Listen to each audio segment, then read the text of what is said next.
तो नेक्स्ट इसके अंदर इंटरेस्टिंग पार्ट है, इनको इलेक्ट्रिक फिशेस कहा जाता है। तो चीज़ है, प्रोसेस का नाम है इलेक्ट्रो रिसेप्शन। जितने भी जानदार हैं, जितने भी मोस्टली एनिमल्स हैं, इन सब की बॉडीज़ के इर्द गिर्द एक इलेक्ट्रिक फील्ड होता है। तो ये इलेक्ट्रिक फील्ड इतना ज़्यादा ताकतवर तो नहीं होता कि चीज़ों को खींच ले या इसके अंदर कोई इस तरह का रिएक्शन शो हो, लेकिन होता ज़रूर है। तो इसी इलेक्ट्रिकल फील्ड को डिटेक्ट करने की एबिलिटी को इलेक्ट्रो रिसेप्शन कहा जाता है। तो फ़िशेस के अंदर तकरीबन 500 ऐसी स्पीशीज़ हैं जिनके अंदर ये एबिलिटी पाई जाती है, यानी कि वो इलेक्ट्रो जनरेशन भी कर सकती हैं, इलेक्ट्रिक फील्ड पैदा भी कर सकती हैं और दूसरी फ़िशेस के पैदा किए हुए इलेक्ट्रिक फील्ड्स को डिटेक्ट भी कर सकती हैं। तो इसके अंदर दोनों कॉन्ड्रिक थीस और osteichthyes, cartilaginous and bony fishes दोनों आते हैं। इनकी 7 फैमिली की 500 स्पीशीज़ के अंदर ये एबिलिटी पाई जाती है। ये इसको यूज़ करते हैं शिकार करने के लिए, अपने आसपास शिकार या शिकारी की मौजूदगी को डिटेक्ट करने के लिए, और इन्वायरमेंट में मौजूद डिफरेंट चीज़ों से ख़ुद को अवे या उनकी तरफ को सेट करने के लिए। तो शार्क्स के अंदर ये होता है कि शार्क्स के ग्रुप्स इनके अंदर रेज आती हैं और दूसरी शार्क्स जो कि प्रेडेटर्स होते हैं, बड़ी वाली शार्क्स हैं लाइक ग्रेट वाइट शार्क वगैरह, इनके अंदर इलेक्ट्रो रिसेप्शन की एबिलिटी और शिकार को डिटेक्ट करने वाली सेंसेस बहुत ज़्यादा डेवलप्ड होते हैं।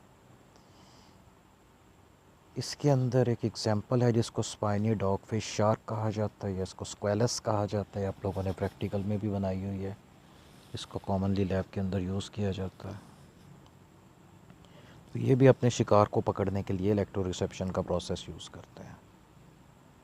तो अगर इसका शिकार किसी दूसरे पत्थर के पीछे छुपा हुआ है या फिर वो रेत के नीचे दबा हुआ है, मतलब विजिबल नहीं है, तो शार्क फिर भी उसके इलेक्ट्रिकल फील्ड को डिटेक्ट करके उसके ऊपर अटैक करती है और एग्जैक्ट पिन पॉइंट पोजीशन पे अटैक करती है और उसको पकड़ लेती है।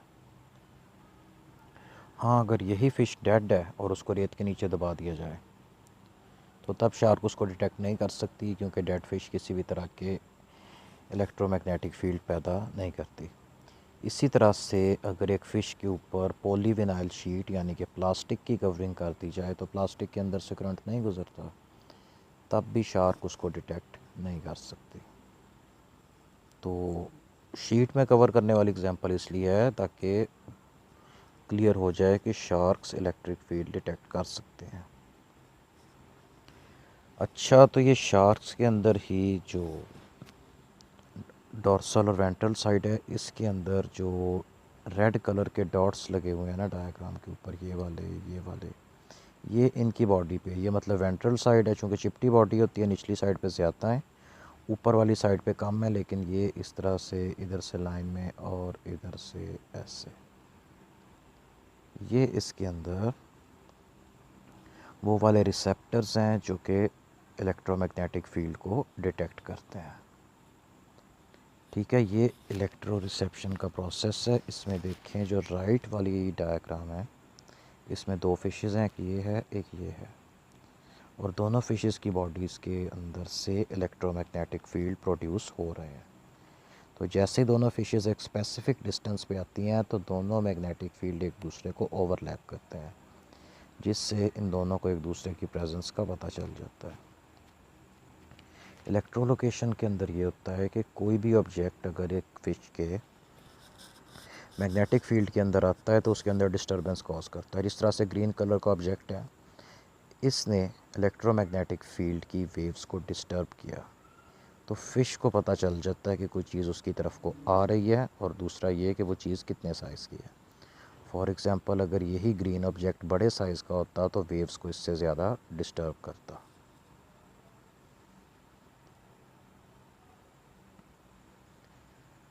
तो कुछ फ़िशेज़ एक तो इलेक्ट्रो रिसेप्शन भी कर सकती हैं, लेकिन बजाते खुद इलेक्ट्रिक करंट भी जनरेट कर सकती हैं, यानी कि अच्छा खासा बिजली का झटका प्रोड्यूस करते हैं।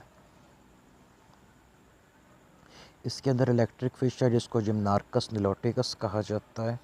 ये अफ्रीकन कंट्रीज़ के अंदर फ्रेश वाटर सिस्टम्स यानी कि लेक्स और रिवर्स वगैरह में रहती है। इसके कॉर्डल फिन यानी कि इसकी जो टेल के पास मसल्स होते हैं ये कॉन्टीन्यूस इलेक्ट्रिक डिस्चार्ज प्रोड्यूस करने वाले ऑर्गन्स के अंदर मॉडिफाइड होते हैं। जिस तरह से बाइक का स्पार्क प्लग होता है उस तरह से लगातार इलेक्ट्रिक करंट पैदा करता रहता है। तो ये करंट इसके टेल और इसके हेड के दरमियान इसकी पूरी बॉडी के ऊपर फैल जाता है। इसके हेड के पास छोटे छोटे सुराख होते हैं जिनके अंदर इलेक्ट्रो रिसेप्टर्स होते हैं। तो टेल और हेड के दरमियान में सर्कुलेट करने वाली जो इलेक्ट्रिक वेव्स होती हैं, अगर इनके रास्ते में कोई ऑब्जेक्ट आए तो ये डिस्टॉर्ट हो जाती हैं और डिस्टॉर्शन की वजह से फ़िश को पता चल जाता है कि इसके आसपास कोई चीज़ है। यही चीज़ जो हम पिछली स्लाइड में डिस्कस कर रहे थे ना, ये उसी चीज़ की बात हो रही है कि यहाँ पे फ़िश की टेल के पास से इलेक्ट्रिक करंट जनरेट होता है और ये इसके सर की तरफ को जाता है। और अगर इसके दरमियान में कोई चीज़ आ जाए, मतलब कि फ़िश के हेड और टेल के दरमियान में कोई चीज़ आए, तो इलेक्ट्रिक करंट की जो वेव्स होती हैं वो डिस्टर्ब होती हैं और फ़िश उसको डिटेक्ट कर लेती है। तो ये एबिलिटी इसके अंदर मौजूद है और बहुत ज़्यादा पॉलिश्ड है, क्योंकि ये जिस पानी के अंदर रहती है वो पानी मतलब कि बिल्कुल क्रिस्टल क्लियर वाटर नहीं है। फ्रेश वाटर है लेकिन थोड़ा मिट्टी वाला पानी है या थोड़ा ग्रीनिश शेड का होता है, जिस तरह अपने रिवर्स का या नहर का पानी होता है जिसमें क्लियरली आंखों से नज़र तो नहीं आ सकता। इसलिए अपने आसपास के इन्वायरमेंट और अपने प्रे वगैरह को डिटेक्ट करने के लिए ये इलेक्ट्रिक फील्ड का सहारा लेते हैं। ठीक है, वंस अगेन ये एक फ़िश यानी कि शार्क की एग्जांपल है और इसकी बॉडी का इंटीरियर एंड यानी कि इसका स्नाउट वाला पोर्शन, इसके माउथ के इर्द गिर्द और इसके हेड पे और क्रेनियम पे बहुत सारे इलेक्ट्रोड्स हैं, मतलब कि नेचुरल इलेक्ट्रोड्स हैं जो कि इलेक्ट्रिक फील्ड प्रोड्यूस करते हैं, डिटेक्ट करते हैं। तो ये शार्क्स की वो टाइप्स हैं इनको टॉर्पीडोज़ कहा जाता है। चिपटी होती हैं, बॉटम पे रहती हैं और ये सारी की सारी इलेक्ट्रिक करंट पैदा कर सकती हैं। तो इलेक्ट्रिक करंट का अच्छा खासा तेज़ झटका देती हैं जिसकी वजह से जो इनका शिकार होता है पैरालाइज हो जाता है।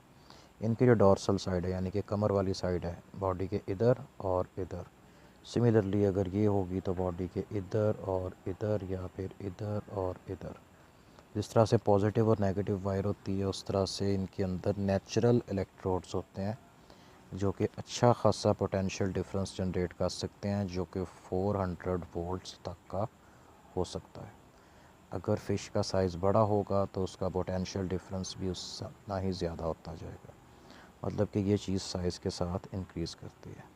तो ये शॉर्ट ड्यूरेशन के लिए होता है लेकिन इंटेंस होता है, इस वजह से इसके आसपास मौजूद जितनी भी फ़िशेज़ हैं, अगर वो छोटी हैं तो फौरी तौर पे डेड हो जाती हैं और अगर बड़ी हैं तो वो पैरालाइज हो जाती हैं। तो ये उनको शिकार कर लेती हैं। तो ये भी उसी चीज़ की एग्जांपल है। ये फ़िश है ग्रे वाली, ये लाइंस इसके इलेक्ट्रोमैग्नेटिक फ़ील्ड को शो करती हैं और इस वक्त ये नॉर्मल है। अब जैसे इसके अंदर कोई ऑब्जेक्ट एंटर होता है ये फील्ड डिस्टर्ब होना शुरू हो जाता है और इसकी अब लाइन सीधी नहीं रही, तो फ़िश को इसका पता चल जाता है।